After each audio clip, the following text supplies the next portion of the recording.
Manchester to get a few words with Watchdog Road Traders presenter Matt Allwright. Hi Matt, it's great to meet you. Hey, you too, Taz. You've been doing Road Traders for quite a while. How did it all start?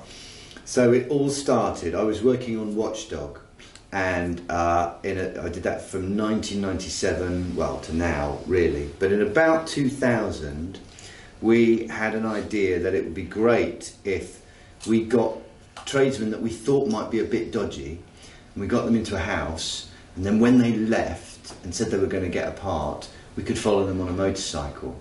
And I didn't ride a motorcycle, so we had a rider, a guy called Dan, and he took me on the back of the motorcycle, and we followed these guys, and I filmed off the back of it. And we tried it once, and it really worked. And so we thought, okay, let's keep this going. Let's have more fun with it. And yeah, that was nearly 20 years ago. So yeah, it's been really good fun. On a lot of the Road Traders shows, it gets tense. Do you ever feel like you're in danger? I'm really lucky. I've got a great team, and we're not blasé about it. If we think someone might get hurt, we make sure that we bring guys along to look after everybody, and that includes the rogues as well. So yeah, you have to take it seriously, but at the same time, there's a job to do. Because you meet somebody and they've got a problem and they want you to do something about it. So you have to go and see it through to the end, really. So yeah, I worry, but then I make sure I do something about it. Has it ever gone wrong? Yes. Sometimes people turn up. Let's say you've got a plumbing firm and they've got 20 guys doing plumbing for them, and you call them up because they've got a bad reputation. On that day, you might get the plumber who's a really good guy, and he might do it right.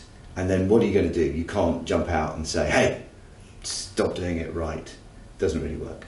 So on those days, that's it. It's part of the deal that not everybody is bad all the time, and it doesn't work that way. So yeah, things can go wrong. And then sometimes somebody pours a bottle of wee over my head, which is kind of wrong and kind of right at the same time, because it's kind of funny.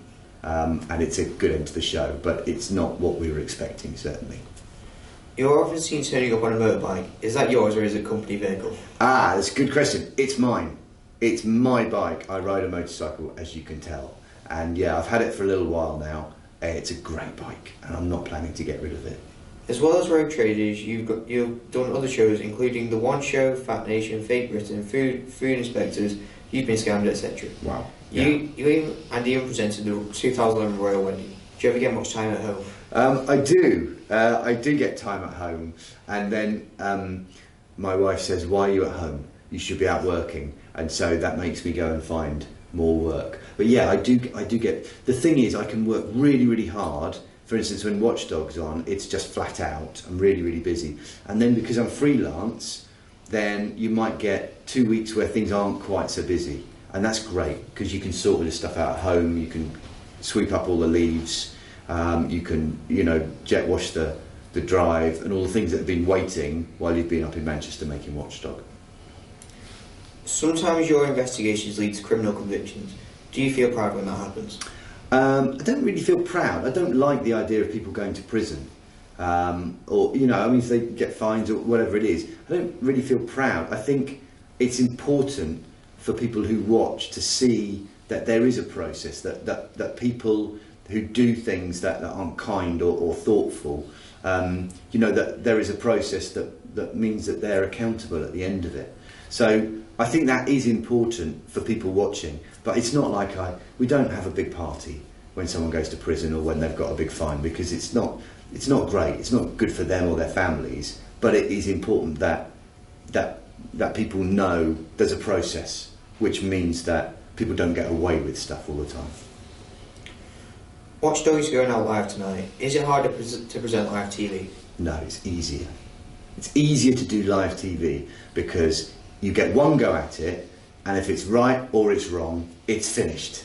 And also, you get a big adrenaline boost from doing live telly that you don't always get from filming. So it's so much easier doing live. I love it. When you walk down the street, do people get nervous, wonder if they've done anything wrong? Yes, they do. That's a really good question. They do all the time. And everybody thinks that I am investigating all the time. So they see me and they think, oh, he must be after me. Well, the people that are a bit dodgy maybe think that. But the reality is that if we're investigating you, you won't see me until the very end, where I pop out. And I'd be a very bad investigator if I was just walking around the streets, checking up on people all the time. I don't know what that job is, that's a bit weird. But yes, people get a bit weird. I had a guy come to the door to do my drains, and I opened the door, and he took one look at me and said, I can't do it today. Like that. So he'd clearly done something at that point that meant he didn't want to do anything in my house at all. I find it quite difficult to find people to work on my house as a result, because everybody makes mistakes. Everybody's done things in their lives. That's the way it is.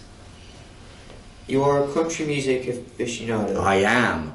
How did you get interested in that? I can't even remember. I think when I grew up in the 1970s, which was a peak period for country music. It was on the radio a lot, and I remember my dad loved a guy called Jim Reeves, and there was songs like Rose Garden and and like DIVORCE and all these things that just got played a lot.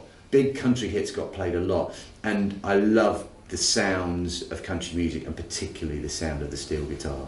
And ever since then, I just can't get away. It's not cool. I mean, it might be getting a bit cooler, but it's never been cool, country music, and maybe that's why I like it, because I'm not very cool. But I love the sound. I can't get away from it. I love stories as well. So country music is stories in a song. What do you do to relax? I play country music a lot. My idea of heaven is going to play a gig. If I can put my instrument in the back of my van with an amp and then go off to meet my friends and play music for an hour and a half in the evening, then that's my idea of heaven. It really is. Apart from that, the same things everyone else does, really. I watch telly a lot and I read, all that stuff. You play guitar in bands, I play the drums. Do you fancy jam sessions? Definitely, you are on. The drummer is the second most important guy in the band, after the bass player. So you've chosen really well, and every band struggles to get a good drummer. So yes, is the answer to that. Although you might not like, do you like country music? Your look is very country. You could literally stand up at the Grand Ole Opry right now in that shirt and that hat and your fabulous hair, and you would be straight in. They'd just go, yeah, that's the stage, go for it. That's the end of the interview. Thank you for your time and good luck with tonight's show. Thank you so much. It's been great meeting you.